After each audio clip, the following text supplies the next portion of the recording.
Kusolwa ukuziphindiselela kudutshulwa owesifazane obelele nosana emalikazi washona ngoLwesihlanu eNtathakusa.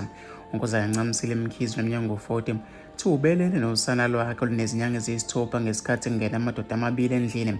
Eyodwa yabanga isibhamu nomyeni wakhe, enye yaqonda ekamelweni lokulala yamdubulelele kwadubuleka nosana belele nalo. Uthi eminyakeni emithathu edlule unkosazana Mkhize wabopha owesilisa okhulile owayethuthanana nendodakazi yakhe eyayineminyaka ngu-14 ngaleso sikhathi. Owesilisa waboshelwa icala lokudlwengula ngoba indodakazi yakhe yayingaphansi kweminyaka. Kuthiwa-ke waphuma ejele kungakapheli isikhathi esingakanani sekudutshulwa unina wentombazane owavula icala. Umyeni unkosazana Mkhize, umnumzane Nanana Dlamini, uthe-ke uzwe ngomsindo bekungathi-ke khona ongena-ke emjondolo ongaphandle, wavuka-ke ethi uyobheka.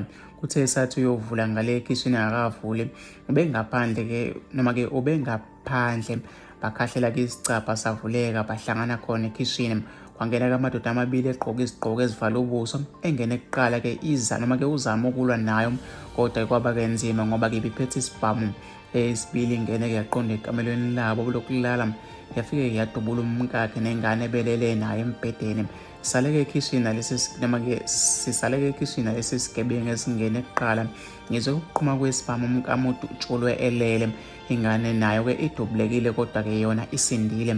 Iyiswe-ke esibhedlela yabhandishwa-ke yabuya kuchaza yena. Uthe kumsolwa kwebedubula ushaye ngempama izingane bese-ke zivuswa umsindo wesibhamu. Zizama-ke ukubaleka, wazibuza ukuthi-ke siphi isibhamu sikanina. Umkamo ubenganaso isibhamu futhi-ke akaze abe naso. Isigebengu sithathe-ke amaselula abo nesikhwama semali obekuseduze-ke kombhede, kusho yena. Uqhube wathi kumkakhe ubengakaze abike ukuthi khona kumuntu axabane naye.